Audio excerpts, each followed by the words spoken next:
The biggest games of 2012 have come and gone, your Christmas lists have probably been ignored, and the year is almost spent.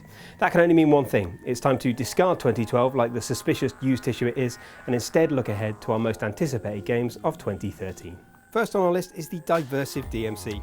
It's certain to split opinion, but there's no denying that Ninja Theory's twist on the Devil May Cry franchise has bags of personality. The game not only offers none more cool combat in a beautifully layered world, but DMC also has the same meaty characterization that made Enslaved so special. Thankfully, we've only got to wait till January the 15th to see if Kat will replace Trip as the video game heroine we'd most like to hold hands with in real life.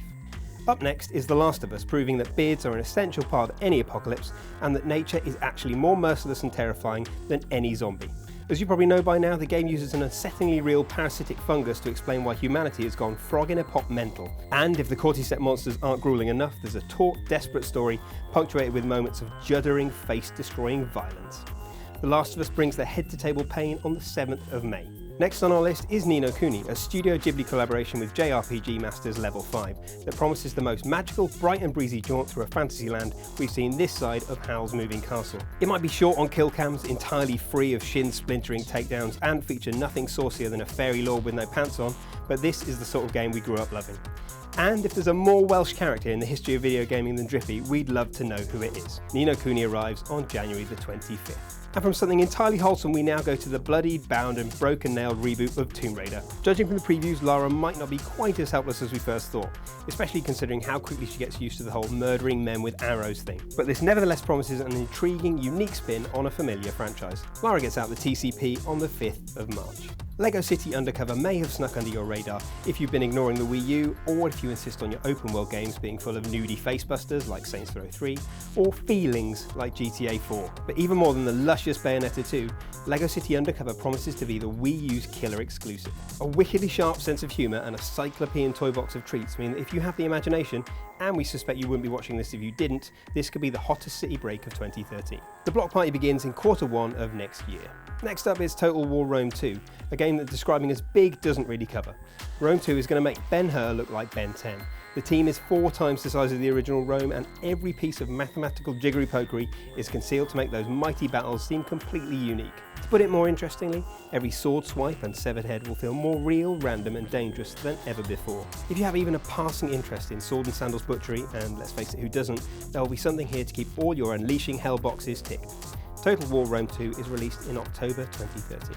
Next up is Star Wars 1313, a crisp third-person shooter that will take you into the seething criminal underground of Coruscant. Probably, and we say this with about 90% certainty, as legendary Mandalorian bounty hunter Boba Fett. Whatever happens, we're pleased to be finally playing as something other than a Jedi, and Star Wars 1313 is scheduled for release sometime next year. It's stole E3 this year, and we expect Ubisoft's Watch Dogs to cause a similar pulse of excitement when it's released in 2013. You'll play as hacker-turned-assassin Aiden Pierce, who uses his considerable talents to right wrongs and track down villains who have escaped the hammer of justice through their connections. The promise is that you can use any of your technological tricks to snare your prey. Think haywire traffic lights, hacked phones, and leak personal information from every NPC you meet. If we were being lazy, and we are, we call Watch Dogs Dishonored with an iPad, and it's out next year.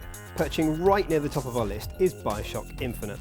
We'll forgive the box art for being all shotguns, muck and scowls, if only because there's no pithy way of summarising a game that incorporates floating steampunk cities, roller coaster gunfights and rescuing damsels from giant robotic birds. Add in some time-tearing weirdness and a high chance of a sickening narrative twist, and you start to understand why they just put a bloke with a gun on the cover. As the saying probably doesn't go, never judge a historically informed, genre-defying thinking man's FPS by its cover. Bioshock Infinite skyhooks into homes on February the 26th. And last but most certainly not least, we have GTA 5. It's not too much of an exaggeration to suggest that this may be the defining release of this generation of consoles.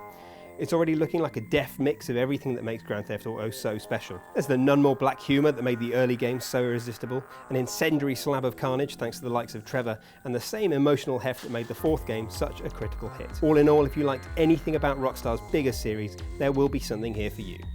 Grand Theft Auto 5 arrives in spring 2013. Stick with CVG to see more coverage on Amnesia: A Machine for Pigs, Dead Space 3, SimCity, Company of Heroes 2, Beyond Two Souls, Metro Last Light, God of War Ascension, South Park: The Stick of Truth, Dark Souls 2, Splinter Cell Blacklist, 10 to the Sea, Bayonetta 2 and Crysis 3. Have an excellent new year, please remember to rate, comment and subscribe, and we'll see you again in 2013.